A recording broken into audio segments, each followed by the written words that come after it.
మిథున రాశి వారికి ఈ వారం మంచి ఫలితాలు గోచరిస్తున్నాయి. అయితే ఆరోగ్యపరంగా జాగ్రత్తలు తీసుకోవాలి. అష్టమంలో రవి బుధులు ఉన్నారు. భాగ్యంలో శని శుక్రులు, అలాగే దశమంలో రాహువు.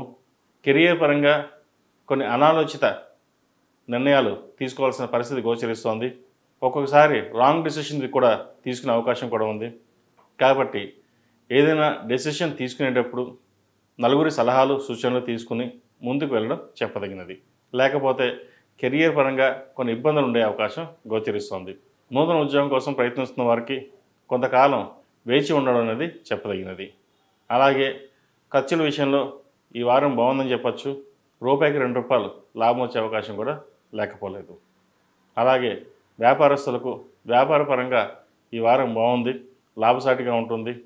ముఖ్యంగా బట్టల వ్యాపారస్తులకు, పత్తి వ్యాపారస్తులకు, కాస్మెటిక్స్, బ్యూటీషియన్, చార్టెడ్ అకౌంట్స్ ఈ రంగాల వారికి ఈ వారం బాగుందని చెప్పచ్చు. సినీ ఫీల్డ్లో ఉన్న వారికి ఈ వారం బాగుంది, కలిసి వచ్చే అంశంగా కూడా చెప్పచ్చు. మంచి గుర్తింపు లభిస్తుంది. కష్టానికి తగిన ప్రతిఫలం ఈ వారం లభించే అవకాశం గోచరిస్తుంది. ఈ రాశిలో జన్మించిన స్త్రీలకు వృత్తి ఉద్యోగాల పరంగా, వ్యాపార పరంగా అన్ని అనుకూలంగా ఉన్నాయి. అయితే నూతన వ్యాపారం పెట్టుబడుల విషయంలో కొన్ని జాగ్రత్తలు తీసుకోవాలి. రియల్ ఎస్టేట్ చేద్దామని, బ్యూటిషియన్ స్టార్ట్ చేద్దామని, యోగా క్లాసెస్ స్టార్ట్ చేద్దామని ఏదో అనుకుంటారు. కానీ ఆచరణలో పెట్టడానికి మటుకి ధైర్యం సరిపోదు. సలహాలు ఇచ్చేవాళ్ళు కూడా చాలా తక్కువ మంది ఉంటారు. ఎవరు ఎన్ని సలహాలు చెప్పినా మీకు మీరుగానే వెళ్ళాలని ఒక గట్టి సంకల్పంతో వెళ్తారు. అయితే ఆ సంకల్పం మంచిదే. కాకపోతే వెళ్ళేటప్పుడు అన్నీ బాగున్నాయా, బాగుంటుందా లేదా ఒక ఆలోచన చేసి ముందుకెళ్ళండి. దాని ద్వారా మంచి ఫలితాలు ఉంటాయి. లేకపోతే భవిష్యత్తులో స్టార్ట్ చేశాక మళ్ళీ వెనక్కి తిరిగి చూడడం అనేది ఉండకూడదు. ఒకసారి వెనక్కి తిరిగి చూసామంటే మళ్ళీ కెరియర్ ప్రారంభం నుంచి రావాల్సి వస్తుంది. కాబట్టి అది కెరియర్ అయినా, ఇటు వ్యాపారమైనా అన్నీ అనుకూలించాకే ముందుకు వెళ్ళండి. కాలం కలిసి వచ్చే కాలం చెప్పచ్చు. కాబట్టి జాగ్రత్తగా చూసుకుని ముందుకు వెళ్ళండి. విద్యార్థులకు మంచి అవకాశం అని చెప్పవచ్చు. ముఖ్యంగా వైద్య వృత్తిలో ఉన్న వాళ్ళకి, అకౌంటింగ్ సెక్షన్లో ఉన్న వారికి ఈ వారం బాగుంటుంది. సాఫ్ట్వేర్ రంగం వారికి కొంచెం గడ్డు కాలం అని చెప్పచ్చు. చేద్దాకా వచ్చిన ఉద్యోగం పోయే అవకాశం ఉంది. లేదా ఉద్యోగంలో డిమోషన్స్ కూడా ఉండే అవకాశం ఉంది. ప్రమోషన్ వస్తుంది అనుకుంటాం, కానీ డిమోషన్ కూడా వచ్చే అవకాశం ఉంది. కాబట్టి ఇటువంటి విషయాల్లో కొన్ని జాగ్రత్తలు తీసుకోవాలి. ఆరోగ్య విషయంలో జాగ్రత్తలు ఉండాలి. ముఖ్యంగా ఆహార విషయంలో అయితే ఎక్కువ ఆహారం తినడం లేదా సమయపాలన లేకుండా ఆహారం తినడం ఇటువంటి వల్ల గ్యాస్ట్రిక్ తదుపరి ఇబ్బందులు ఉండే అవకాశం గోచరిస్తుంది. అలాగే రియల్ ఎస్టేట్ రంగంలో ఉన్నవారికి ఈ వారం అంత అనుకూలంగా లేదని చెప్పచ్చు.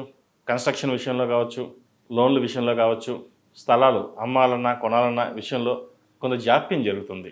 అయితే ఒక రేట్ వస్తుంది, మనం అనుకున్న రేట్ రాదు. కాకపోతే ఎలాగైనా సరే ముందుకు వెళ్ళాలి, కొన్ని అప్పులు తీర్చాలి, కొన్ని ప్రాజెక్టులు మొదలెట్టాలి అనే ఉద్దేశంతో, సంకల్పంతో ఏది ఏమైనా సరే ముందుకు సాగుతారు. అవి ప్రథమార్థం కంటే వారం చివరిలో మంచి అవకాశాలు గోచరిస్తున్నాయి. వివాహం కాని వారికి వివాహ ప్రయత్నాలు చేసుకోవచ్చు. అయితే సంబంధం వచ్చేటప్పుడు మంచి సంబంధమా కాదా, సంబంధం ఎలా ఉంది అవి చూసుకుని పరిశీలించుకున్న తర్వాత ముందుకు వెళ్ళండి. మంచి ఫలితాలు సంప్రాప్తిస్తాయి. విదేశీ వ్యవహారాలకు సంబంధించి విదేశాల్లో ఉంటున్న వారికి, అక్కడ ఉద్యోగం కోసం ప్రయత్నిస్తున్న వారికి ఈ వారం అనుకూలం అని చెప్పవచ్చు. సంతానం కోసం ప్రయత్నిస్తున్న వారికి మంచి సంతానం కలుగుతుంది. వాళ్ళ అభివృద్ధి మీకు మేలు చేకూరుతుంది. ఈ రాశివారు ప్రతిరోజు ప్రతినిత్యం జిల్లేటి ఒత్తులతో దీపారాధన చేయండి. అలాగే శుక్రవారం నాడు లక్ష్మీ తామరతో దీపారాధన చేయడం, శివాలయ దర్శనం చేసుకోవడం మంచిది. ఎక్కడైనా గోసేవ చేసుకోండి, ఆవుకి గడ్డి వేయడం అటువంటివి ఈ వారం చేస్తే మంచి ఫలితాలు సంప్రాప్తిస్తాయి. ఈ రాశిలో జన్మించిన వారికి కలిసి వచ్చే సంఖ్య 7, కలిసి వచ్చే దిక్కు తూర్పు, కలిసి వచ్చే రంగు గ్రీన్.